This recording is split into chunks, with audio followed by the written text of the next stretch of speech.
Bienvenidos a todos, esta es la Caramel Talk número 4 y en esta Caramel Talk vamos a hablar de Nest.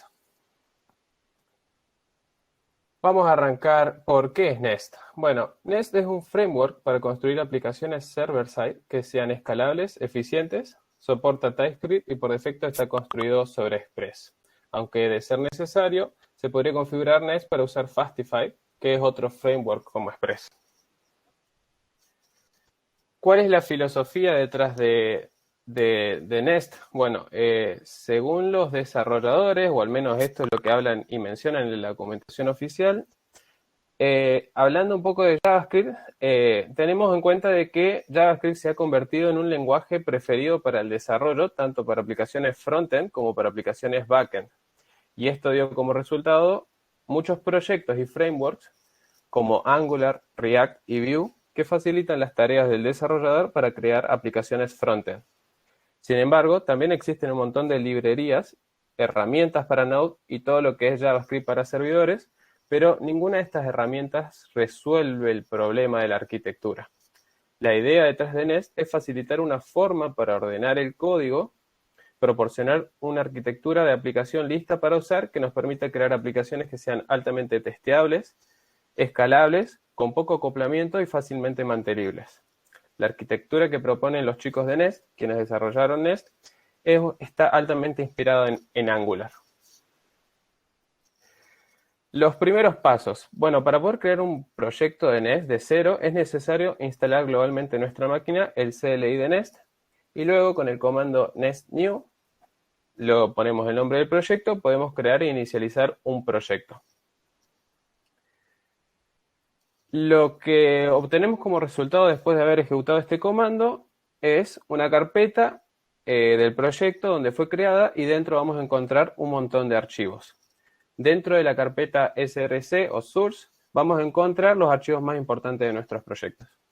El archivo app.controller, que es un controller básico que maneja solo una ruta.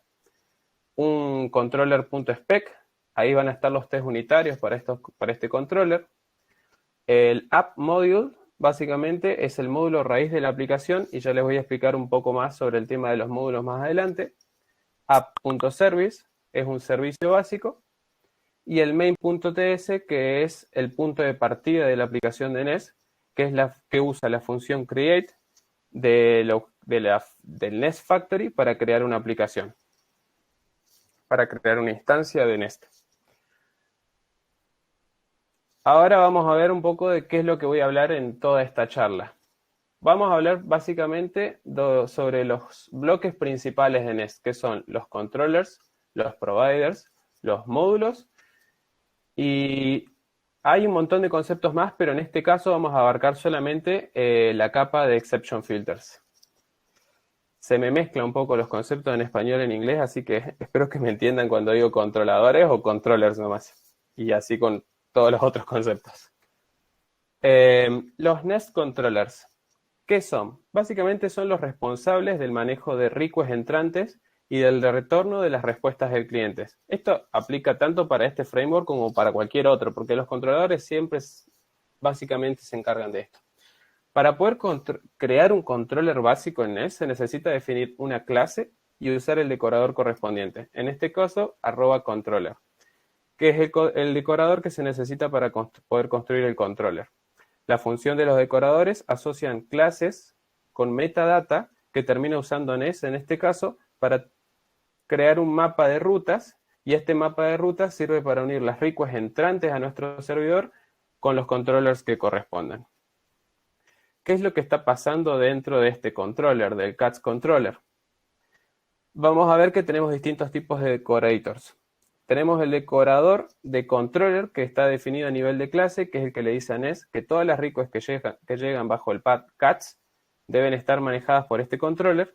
Y por otro lado tenemos el @get antes del método findAll que le está diciendo a Nest que cree un handler para una request HTTP específica.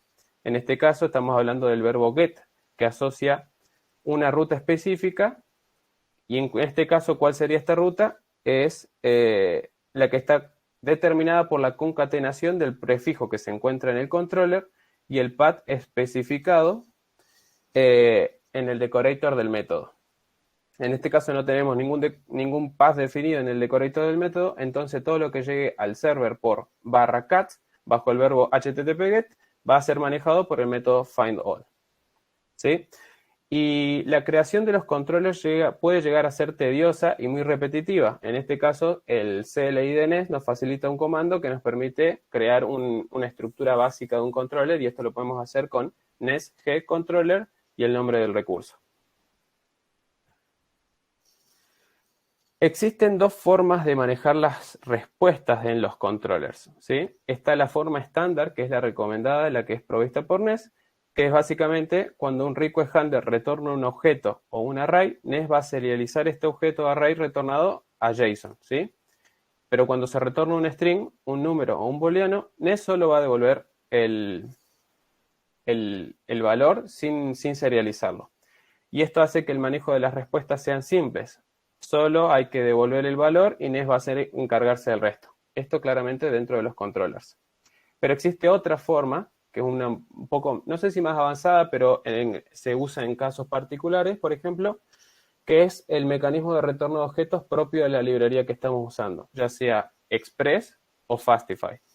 Para esto podemos acceder al objeto response dentro del método usando el decorador REST, y en el momento que queramos retornar la respuesta, usamos este objeto response, así como lo tenemos en este ejemplo.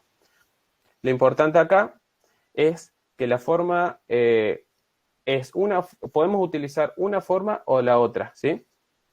Y NES automáticamente en el momento que empezamos a usar REST, el objeto REST, desactiva la forma estándar, ¿sí?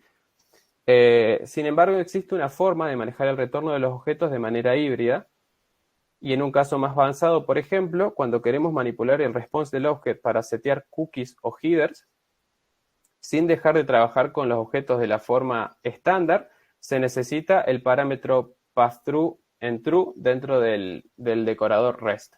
Y ahora, si no me equivoco, la siguiente filmina muestra un ejemplo de cómo es la aplicación de esta forma usando la librería, ¿sí?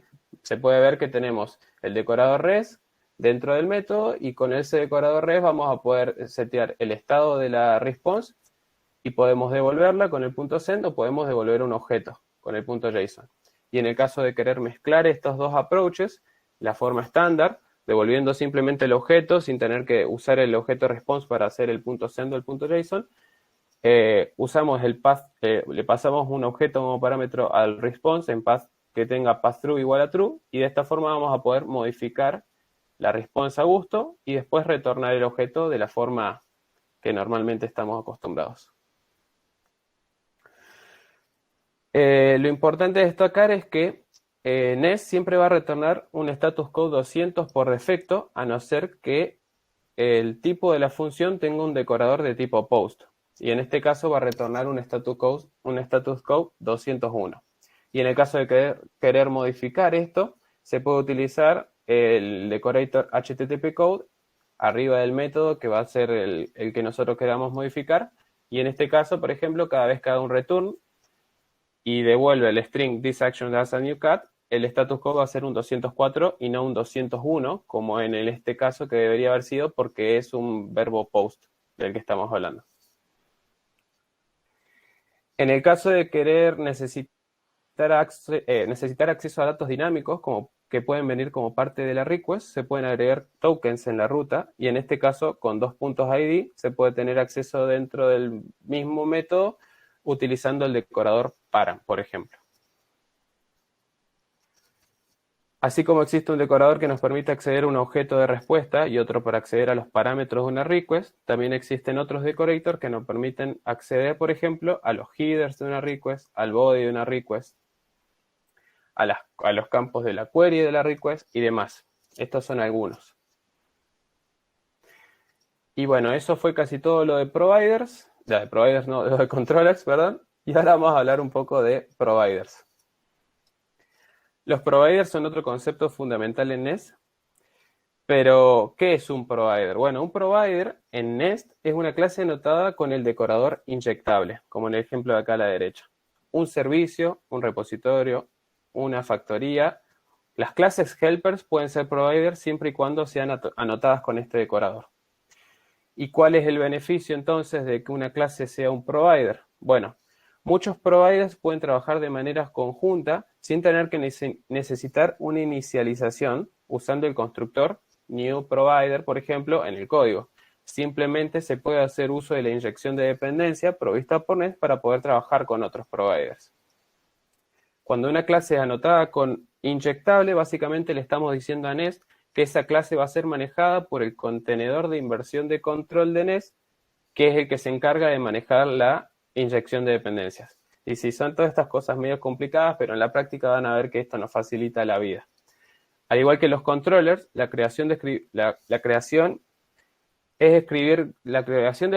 estos servicios normalmente conlleva a escribir código de manera repetida, y Nest nos provee la forma para crearlo usando el CLI, usando el comando nestg service y el nombre del recurso. Y ahora una parte importante detrás de todo esto. ¿Qué es la dependencia, la dependency injection o la inyección de dependencias? Bueno, Nest está construido usando un patrón de inyección de dependencias. ¿Qué quiere decir esto? Que siempre que se pueda, Nest va a tratar de resolver las referencias de los providers que necesitemos y devolvérnosla cuando la necesitemos. En este caso, para poder usar el cat service usando el sistema de inyección de dependencias provista por Nest, necesitamos declarar que en el constructor de cat controller vamos a recibir como parámetro un cat service. Y Nest va a hacer el resto. Fíjense que acá en este código nosotros en ningún momento estamos haciendo un new cat service. Simplemente le decimos que dentro del cat controller, en el constructor, vamos a recibir como parámetro un objeto que sea de tipo cat service. Como cat service es un inyectable, Nest va a resolver esta dependencia y nos lo va a dejar a disposición a nosotros. Pero esto básicamente, no es mágico, ¿sí? Y Nest no puede adivinar qué es lo que tiene que pasarnos por parámetros.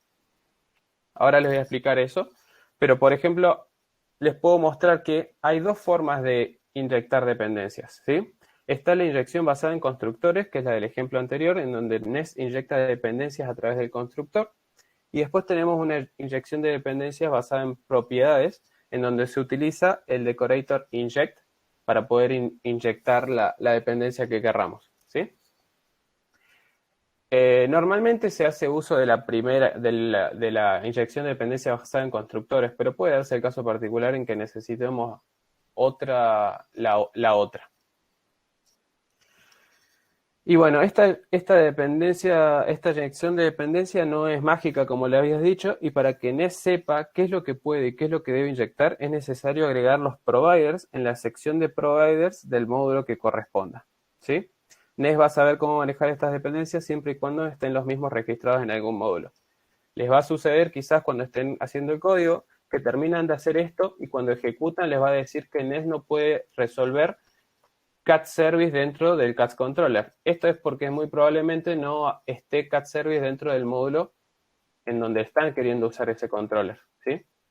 En este caso, en el app module van a definir el cat controller, que es el controlador que va a utilizar cat service, pero si se olvidan de agregarlo al cat service dentro de provider, Nest no sabe qué es lo que tiene que inyectar dentro del controller. Y si ustedes lo definen aquí, se va a dar cuenta por la definición de la clase misma. Como se maneja con clase, puede identificar qué es lo que tienen que inyectar. Y a esto nos abren nuevas preguntas, porque estamos hablando ahora de módulos. Bueno, ahora vamos a entrar a la sección de módulos. Un módulo básicamente es una clase que está anotada con el decorador módulo, ¿sí? Las aplicaciones de Nest están basadas en módulos y por ende cada aplicación de Nest va a tener al menos un módulo, que es el módulo de root, como el que les mostré en el ejemplo del proyecto nuevo. El módulo raíz o root es un punto de partida que Nest usa para construir el grafo de aplicación. El grafo de aplicación es la estructura que Nest usa para resolver módulos, providers, sus relaciones y sus dependencias. Y al igual que los providers y los controles, el código necesario para crear un módulo suele ser bastante repetitivo y Nest nos da la mano para poder crearlo usando el CLI.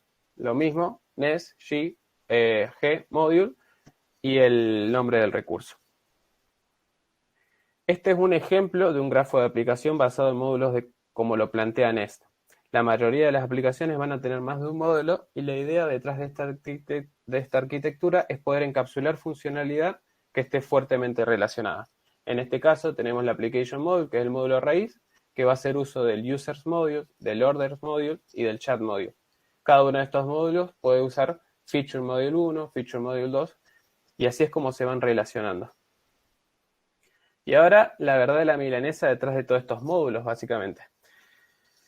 El decorador de módulo recibe como parámetro un único objeto con distintas properties. Estas properties son providers, controllers, imports y exports. Los providers definen una lista de providers que van a ser instanciados por el inyector de Nest y que van a ser usados y compartidos al menos en este módulo. En controller se define el conjunto de controllers que están definidos en el módulo y que deben ser instanciados. En la property imports se define la lista de módulos importados que exportan provider que van a ser usados o requeridos en este módulo. Y en la property export se selecciona el subconjunto de providers que son usados, compartidos y provistos en este módulo y que van a estar disponibles en otros módulos que importan este mismo módulo. Todos los providers que forman parte de la propiedad export se transforman de alguna forma en la interfaz o en la API de nuestro módulo. Los módulos son singletons por defecto y por esta razón se puede compartir la misma instancia de cualquier provider entre múltiples módulos sin esfuerzo. Esta filmina les va a resultar muy útil porque cuando empiecen a querer hacer la comunicación con los módulos, tarde o temprano van a terminar cayendo en qué es lo que tienen que poner en cada una de estas propiedades. Así que tanto esta filmina como la documentación de módulos les va a resultar bastante útil. Y existen otros conceptos alrededor de los módulos que son útiles en decisiones más finas y en detalladas sobre la arquitectura de nuestra aplicación, como por ejemplo la reexportación de módulos, la definición dinámica de módulos y la definición de módulos globales. Pero en este caso no vamos a abarcar esto en esta charla. Y ahora vamos a pasar a la última sección, que es la que vamos a hablar de los exception filters. Para poder introducir este concepto, podemos decir que Nest viene con una capa de excepciones que se encarga de procesar todas las excepciones no manejadas a lo largo de la aplicación. Cuando una excepción es lanzada sin ser manejada, esta capa captura la misma y envía una respuesta asociada en el usuario. Esta funcionalidad provista por Nest viene lista para usar gracias a algo que se llama Global Exception Filter, filtro global de excepciones, que se encarga de manejar excepciones de tipo HTTP exception y las subclases de las mismas. Cuando en el código, en cualquier parte del código básicamente, se dispara una excepción que no es reconocida por este filtro de excepciones globales, el mismo va a generar una respuesta como la que tenemos en la imagen, ¿sí? Con un status code 500 y un mensaje que sea Internet Server Error. Es una buena práctica mandar objetos de respuesta HTTP cuando algún error ocurre en nuestro servidor. Para esto Nest provee una clase que se llama HTTP Exception, que es la que les mencioné anteriormente, que nos ayuda en estos casos. El constructor de HTTP Exception tiene dos argumentos que son requeridos y que sirven para determinar la respuesta. Response, que define el cuerpo de la respuesta, que puede ser una cadena de objetos, y estado, que define el código del estado HTTP. Por defecto, el cuerpo de esta respuesta tiene dos propiedades, que es el status code y el mensaje. Para poder sobreescribir este mensaje hay que pasarle un string al argumento de response en el constructor de HTTP exception y para sobreescribir el JSON, o sea, el cuerpo entero, hay que pasarle un objeto como argumento de response. En el caso de necesitar crear excepciones a medida, es una buena práctica construir nuestra propia jerarquía de excepciones y acá tenemos un ejemplo de cómo hacerlas. Acá generamos una clase que sea de tipo forbidden exception que extienda de HTTP exception. ¿Sí? Y por otro lado, existe una lista de excepciones que ya están creadas en Nest y que están listas para ser usado para casos comunes. Por ejemplo, en el caso de que el body de un post esté mal formado, podemos disparar un bad request exception. En el caso de que el usuario no tenga las credenciales necesarias, se puede disparar un unauthorized exception y así con todas las otras excepciones. En el caso de la unauthorized exception, el status code que va a devolver es un 401 y en el bad request exception es un 400. Todos estos son conceptos relacionados a la comunicación HTTP con el servidor, ¿no? Y para ponernos un poco más fino con los exception filters, podemos decir que Nest nos permite crear un control total sobre esta capa de excepciones, ¿sí? Los exception filters nos permiten controlar el flujo y el contenido de las respuestas que son enviadas al cliente. En este caso de ejemplo, se puede ver un exception filter que es responsable de capturar excepciones, que son instancias de la clase HTTP exception, e implementar una respuesta custom. Para poder hacer esto, podemos ver que gracias al objeto host que recibimos por parámetro, podemos acceder tanto a la response como a la respuesta. Y en el parámetro exception tenemos a nuestra disponibilidad la excepción capturada. El decorador catch es el que se encarga de decirle al framework que este filtro de excepciones va a capturar todas las excepciones que sean instancias de HTTP exception. Y este decorador catch puede tomar un único parámetro o una lista de parámetros. Pero bueno, esta capa de excepciones también no es mágica y Nest no sabe cómo implementarla y en dónde implementarla. Para esto necesitamos bindearlos o registrarlos. Esto se puede hacer mediante el decorador useFilters, en donde vamos a indicar que vamos a aplicar un filtro de excepciones, en este caso a nivel de método, por ejemplo. Se puede pasar un argumento, se puede pasar como argumento una instancia de HTTP Exception Filter, por ejemplo, o podría ser tranquilamente la clase HTTP Exception Filter. En este caso se delega la responsabilidad de la instanciación de esta clase al framework a través de la inyección de dependencias. Como ven en las primeras dos imágenes, se usa la instanciación se crea una nueva instancia de la clase, o simplemente se pasa a la clase y por inyección de dependencias Nest resuelve esto. Lo importante de trabajar con la inyección de dependencia es que al nosotros hacer un new HTTP exception filter estamos creando un objeto y este objeto siempre es un objeto nuevo que queda en memoria, ¿sí? Si nosotros utilizamos la clase, Nest lo que va a hacer es crear una instancia y va a mantener la referencia. Y como esto lo maneja como si fueran singletons, vamos a siempre reutilizar la misma instancia y por lo tanto no vamos a agarrar memoria. En un caso particular, capaz el uso de memoria no sea mucho, pero si tenemos exception filters en casi todos los controllers o en todos los métodos, puede llegar a ser una diferencia de performance, o al menos en el uso de memoria. Y de manera similar se puede aplicar la misma lógica, pero a nivel de controller o a nivel de global. En el caso del ejemplo de abajo a la derecha tenemos la aplicación de la registración de un filtro a uso a nivel de controller y en el caso de la izquierda abajo a nivel global. Un aspecto importante a tener en cuenta en los filtros a nivel global que son usados en toda la aplicación para todos los controllers y para todos los manejadores de ruta. En términos de inyección de dependencia, los filtros globales son definidos fuera de cualquier módulo y por lo tanto no pueden inyectar dependencias. ¿Qué significa esto? Que los filtros globales no deberíamos poder utilizar referencias a servicios, a otros servicios o a otros providers, porque está fuera de la definición de los módulos, ¿sí? Y para poder resolver este problema se puede registrar un filtro a nivel global directamente desde cualquier módulo usando un custom provider. Pero custom providers básicamente son un tema que vamos a tratar de abarcar en futuras charlas, en la parte 2 o parte 3 de Nest. Y ahora, a modo de repaso, en esta charla básicamente hablamos de los controllers, de los providers, de cómo crearlos y cómo registrarlos en los módulos. Hablamos de los módulos. Un poco también hablamos de la capa de excepciones que maneja Nest por defecto y cómo en el caso de que necesitemos manejar una capa custom, cómo podemos crearla y cómo podemos registrarla.